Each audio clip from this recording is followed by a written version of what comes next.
और नाम किस लिए रखा है जटायु, क्योंकि जटायु इस और हिस्टोरिकली रामायण में भी है कि Jatayu was the first responder जब सीता जी का जो अबडक्शन हुआ था। तो this unit will also be a first responder, कुछ इस एरिया में कुछ रिक्वायरमेंट पड़े तो। क्या आप जानते हैं कि भारतीय नौसेना ने हाल ही में लक्षद्वीप समूह के मिनिकॉय द्वीप पर एक नया नौसेना अड्डा शुरू किया है? क्या आप जानते हैं कि इस नौसेना अड्डे का नाम आईएनएस जटायु है, जो रामायण के एक प्रसिद्ध पात्र के नाम पर रखा गया है? क्या आप जानते हैं कि इस नौसेना अड्डे का उद्देश्य क्या है और इसका भारत के लिए एक क्या महत्व है?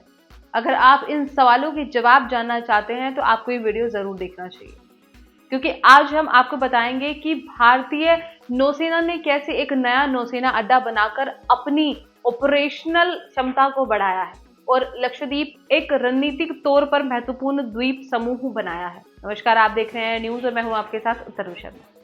बुधवार को भारतीय नौसेना ने लक्षद्वीप द्वीप समूह के मिनिकॉय द्वीप पर अपने नौसेना अड्डे आईएनएस जटायु का उद्घाटन किया। इस नौसेना अड्डे का नेतृत्व कमांडेंट व्रत बाघेल कर रहे हैं। इस नौसेना अड्डे का मुख्य उद्देश्य भारतीय नौसेना की ऑपरेशनल क्षमता को बढ़ाना है और पश्चिमी अरब सागर में अपनी उपस्थिति को मजबूत कर रहा है।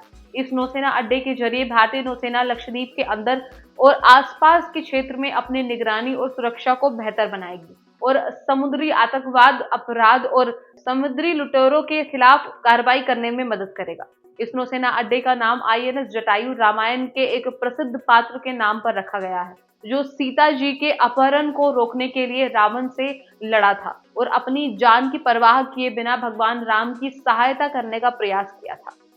नौसेना प्रमुख एडमिरल आर हरि कुमार ने इस नौसेना अड्डे के उद्घाटन समारोह में कहा कि जटायु रामायण में पहला प्रतिक्रियाशील था जिसने सीता जी की सुरक्षा के लिए अपनी जान का बलिदान किया और इस प्रकार आत्मनिष्ठा की मिसाल पेश की।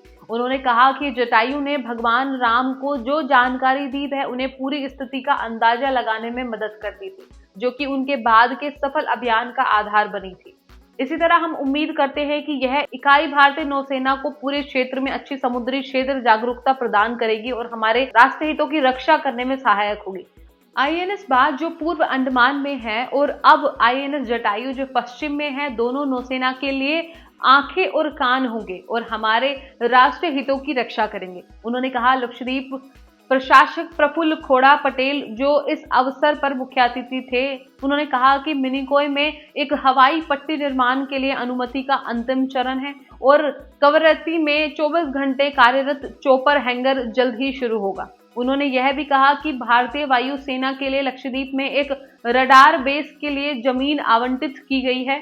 दक्षिणी नौसेना कमान के प्रमुख वाइस एडमिरल वी श्रीनिवास और पश्चिमी नौसेना कमान के प्रमुख वाइस एडमिरल संजय जयसिंह भी इस कार्यक्रम में शामिल हुए।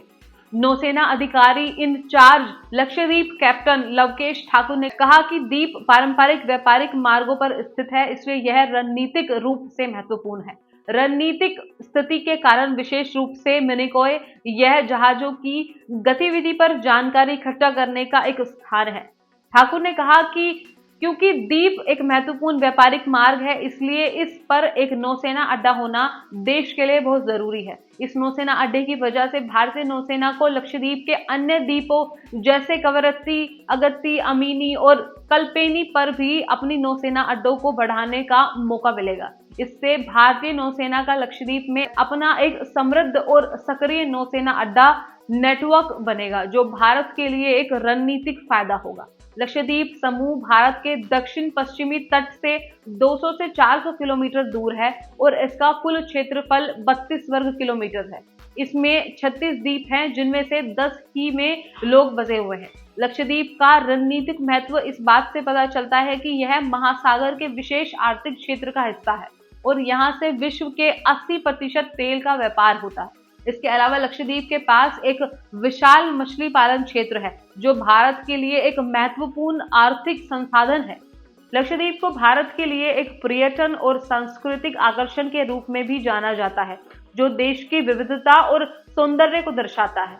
लेकिन लक्षद्वीप को अपनी सुरक्षा और स्थिरता के लिए भी जागरूक रहना होगा, क्योंकि यह एक ऐसे क्षेत्र में स्थित है जहां अनेक चुनौतियां और खतरे मौजूद हैं।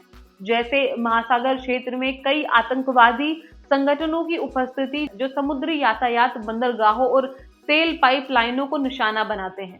इनमें से कुछ नाम हैं अल कायदा, इस्लामिक स्टेट, अल शबाब, लश्कर-ए-तैयबा और जैश-ए-मोहम्मद। दूसरी तरफ इन्हीं महासागर क्षेत्र में कई अवैध गतिविधियां होती हैं, जैसे स्मगलिंग, नशीले पदार्थों का तस्करी, मानव तस्करी, अवैध मछली पालन और अस्त्र शस्त्रों की तस्करी। इन गतिविधियों से भारत की आर्थिक, सामाजिक और सुरक्षा हितों को नुकसान पहुंचता है। इन सभी चुनौतियों और खतरे को देखते हुए भारतीय नौसेना ने लक्षद्वीप में अपनी ऑपरेशनल क्षमता को बढ़ाने के लिए एक नया नौसेना अड्डा बनाया है, जो इस क्षेत्र में भारत के लिए एक रणनीतिक लाभ होगा। तो ये थी हमारी आज की खास रिपोर्ट। देश और दुनिया की तमाम खबरों के लिए आप बने रहिए एएन न्यूज के साथ। नमस्कार।